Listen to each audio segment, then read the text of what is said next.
My name is Victoria Winters. Another touch of blackness has been added to the dark shadows that fill the halls of Collinwood. A shocking death has brought the past alive, carrying it to the doors of the great mansion on Widow's Hill. What do you want? Your brother, Mrs. Stoddard. Where is he?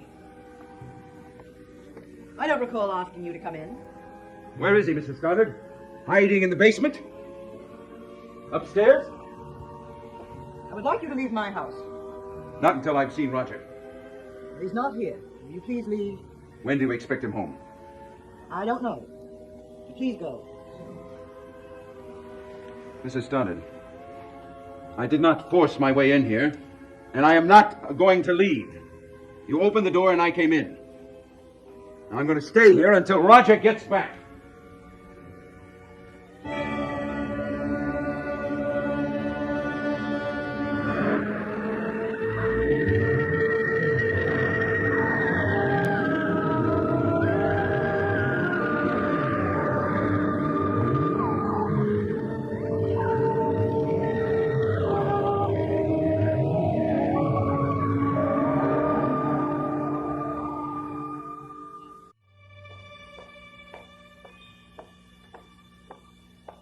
Mr. Devlin, I'd like you to tell me exactly what you think you're doing.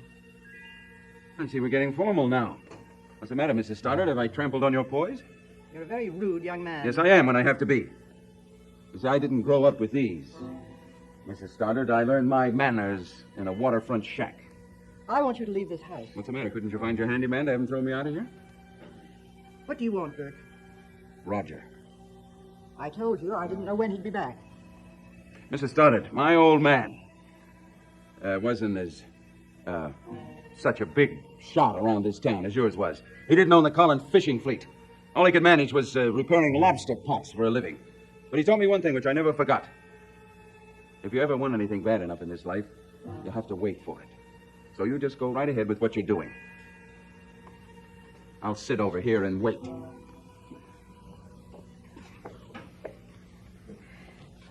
Why do you want to see Roger? Don't you have some knitting or gardening or something to do? This is not your waterfront shack. This is my home, and I will not be spoken to in that manner. What do you want me to say? Bow and scrape and say that I'm happy to be here in the castle on the hill? Let me tell you something, Mrs. Stoddard. I can buy this place 20 times over and never feel it. You do better to invest your money in learning the rudiments of common courtesy. Now, I want an answer. Why do you want to see Roger? Why is your plant manager dead? Bill Malloy drowned. He fell in the water and drowned. At a most convenient time. Bill's death had no connection with Roger, and you know it. You know, I have always admired this room. It has a grandeur that's quite marvelous. Bill's death was accidental, and that's exactly what the coroner's verdict will be. The Collins name can accomplish a great many things in this town, but not everything. There's no point in your seeing Roger, and you know it. You wouldn't be nervous about this, would you? What do you hope to accomplish, Burke? I'll know more about that when Roger gets back. I want an answer. This chest, it's over 200 years old, isn't it? It's a handsome piece. What would you want for it? I will not permit you to stay in this room and wait for Roger until I know what you intend to do. Are we back to the handyman again? Oh, no, I can do much better than that, Burke. The sheriff called me this evening. He told me you might try something like this. Oh, I see. I'm the dangerous man in this town. The destroyer of the peace and calm. The sheriff told me to call him if you came up here. Mrs. Stoddard, I intend to wait for Roger. I intend to talk to him, not you. And after we've talked, then you and Roger can tell all the stories and make all the lectures you want to. So you go right ahead and call the sheriff because I'm not leaving.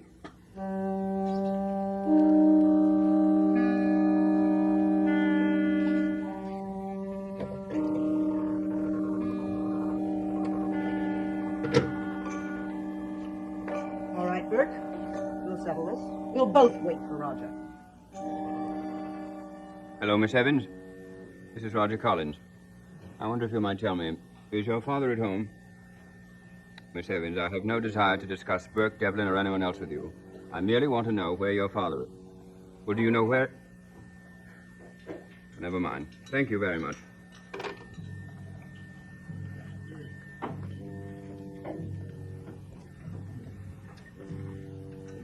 Hello, Evans.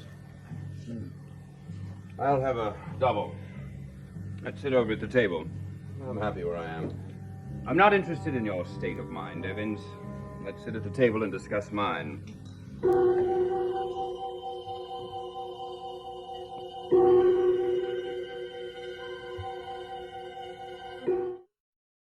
I've been looking for you for quite some time.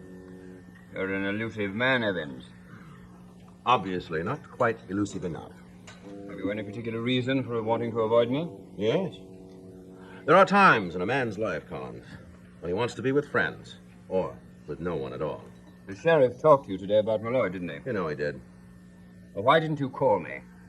Well, I didn't know I was under instructions to report every conversation with the sheriff to you. Don't start getting smart with me now, Evans. What did you say to the sheriff? What we agreed. I want to know exactly what you said to him. Am I to recite my catechism now? What did you say to... What you did! You can buy another drink, you can't buy another life. Now, what did you say to the sheriff? I told him I had no idea why Malloy wanted you, me, and Burke to meet him at your office on the night he died. He asked me if it had anything to do with Burke's manslaughter conviction. I told him I didn't know how I could because it had no connection with Burke's trial. That, Collins, was my speech. I made it beautifully. Now order me another drink. What speech did you make to Burke? He was at your house tonight. What did you do, Collins? Bug the clam chowder? Miss Winters was there when he arrived. What did he want? Dinner. And I want another drink. Why did he come there? Because he thought I killed Bill Malloy. Bring me another double, and put it on Mr. Collins' bill. Burke's on the warpath, Collins. He's after your hide. Well, that's nothing new. Malloy's dead. That's new. I had nothing to do with Malloy's death. He was an old friend of the family, don't forget that. Oh, you're funny, Collins. You brightened my night after all. Friend of the family. Well, there's nothing funny in that. Oh, but there is. You know it, and I know it. The only time he was a friend of you was when he very conveniently died.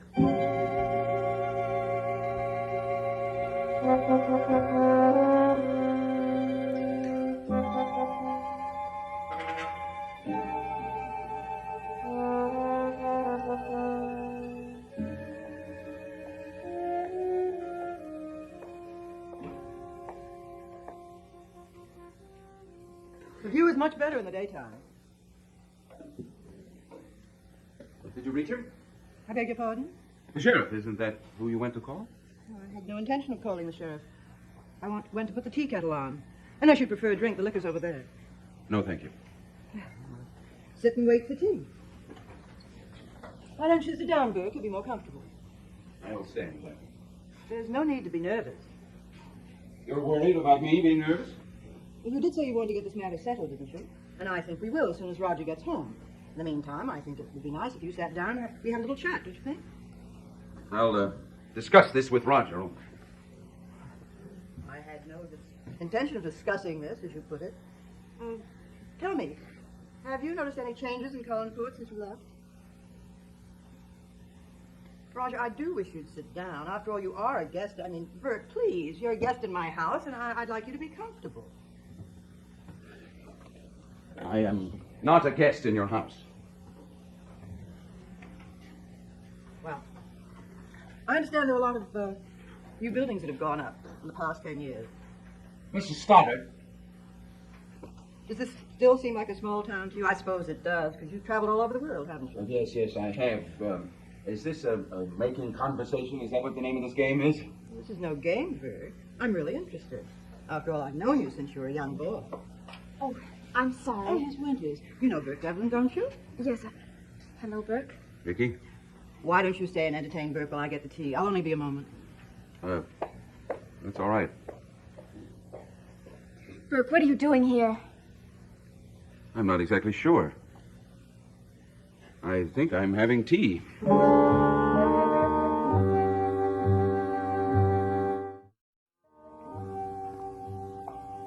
Burke, the last time I saw you, you weren't exactly planning a social tea at Collinwood. No, I wasn't. What is it? Why did you come here? You concerned for me or them? At the Evans house, you said some pretty dreadful things about Roger Collins. True things, Vicky. Is that why you came here, to accuse him of being involved in Bill Malloy's death? Vicky, you were asked to entertain me, not question me. I suppose it's none of my business anyway. It should be. Do you remember how many times I've told you to leave here? Go home to New York? There's no sense in you getting involved in this. What are you going to do? Reach the end of a road. Erase my debts. Settle my accounts. I waited 10 years for this, Vicky. But Mrs. Stoddard, doesn't she know? She knows. I almost wish. Tell me, Vicky, how is David? Fine. Nice kid. I like him. Well, then why don't you think about him? After all, Roger Collins is his father. Vicky, don't. Don't let yourself become involved. You can change nothing and you might get hurt. And that wasn't part of my plan. It also wasn't part of my plan to bust up your dinner party the other evening at Maggie Evans. That's not important now. Perhaps not. But there are times when I do wish these pressures weren't here. That we could sit and have a nice, quiet dinner, talk.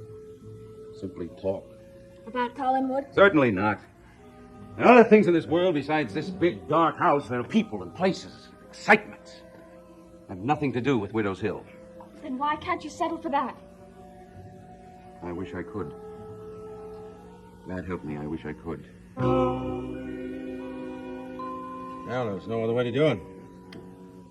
After I'd run out on Burke at the house, I knew I had to settle it. I knew I had to go back to the hotel and talk to him. About me? Oh, about me? Don't worry. I denied any knowledge of whether he was guilty or innocent of the manslaughter charge. Then why did you go at all? Because I knew why he'd come to my house. He's determined to find the man who killed Malloy. I had to convince him that I was innocent. And did you? I think so, yes. Now you're next on his list. I see. Collins, I didn't kill the man. I don't even know that he was murdered. Don't you? Tell me, why do you get such a special delight in letting me know, as you put it, that I'm next on Burke's list? I was just informing you. Nothing more. Remember, Evans, whatever happens to me happens to you. Your punishment may be lighter, but you're older than I am. The sum total may precisely be the same. You had more reason to kill Malloy than I did. I'm not talking about him, Evans. I'm talking about 10 years ago. You found it amusing to remind me that Malloy's death was a blessing to me. Well, I'm not denying that it was. But that blessing can become ashes if questions continue to be asked. Do you think I've thought enough about that? Well, then don't enjoy the anticipation too much of Burke coming to see me.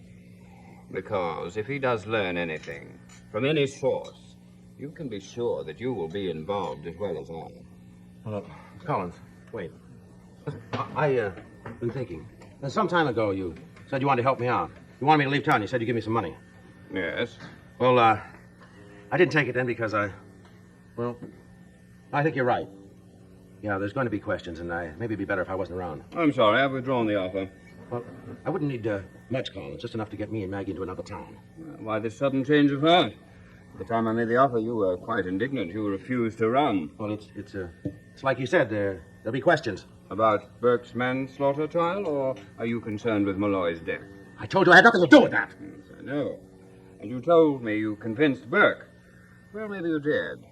But I'm not entirely sure that you've convinced me. Yes, Maggie. Yeah. Oh, I'm all right. Told you I'm fine. I'm sorry if I worried you. Yes, darling, yes, I'm coming home right away. I'm going straight back. Bye-bye. Evans, Oh, thought you left. I've been thinking about your request. Perhaps I was a bit hasty in refusing to give you money. You changed your mind, huh? Yes, I think it might be wise if you did leave town. Wiser for me or for you? Well, for both of us, of course, as you said. Well, I've been thinking, too. And, it was a foolish moment of panic. Now, come on, Evans, you can't change your mind every few minutes. Seems we're guilty of the same vice, huh? But I told you I've thought it over. I'm sure you did. I'm sure you realized how interesting it would seem, both to Burke and the police, if I hurriedly left town during the investigation of Bill Malloy's murder. That had nothing to do with it. Well, I know a statement you yourself said you didn't believe a few moments ago, but it's changed now, hasn't it? You suddenly realized how marvelous it would be for you if the police thought I was running out on a murder charge. Yes, I want to thank you for bringing it to my attention. Evans, I'm offering you several $1,000s. Keep it. When Burke comes to you, you may need it.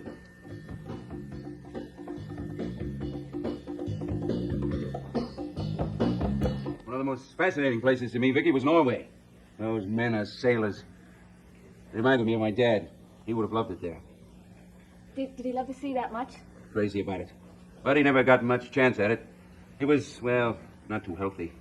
So we had to settle for being a landlubber. You must still have a lot of the sailor in you, don't you? I don't know. I don't know what I am. When I was old enough to think of what I wanted to be, and when I grew up, nothing. When I was little, I wanted to be a bareback rider in a circus. All beautiful, dressed in spangles, and riding the most magnificent big white horse you ever saw. Did you ever try? I was in that foundling home, how could I? You could have run away. I'm not the running away type. I wish you were. I mean, from here. I wish you'd pack your bags and run away as far as you can. To what? The circus and a big white horse? Maybe. Maybe even to Norway. Anywhere but this dungeon, Vicky. You don't belong with ghosts. You belong with the world. With laughter, smiles, and everything the world can give you. And you? Where do you belong? In the dungeon. Here. I'm sorry to have been so long. Oh, here, let me help you with that. Oh, thank you, Bill. Have you two been having an interesting conversation? Yes, he's been telling me about some of the places he's visited. None of them have ever seemed as much like home as Collinwood. Not quite like it used to be in the past, but I'm delighted you still enjoy being here. Mrs. Stoddard, couldn't we drop all this nonsense about having tea and... Excuse me a minute. Miss Winters, will you serve the tea?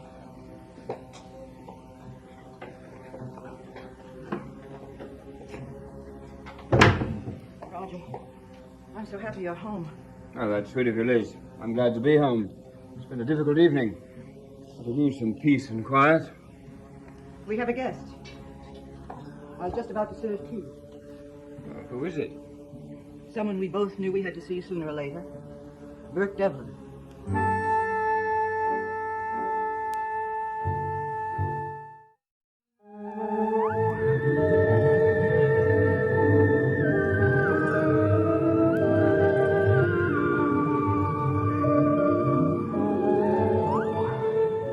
Stay tuned for Where the Action Is next here on ABC.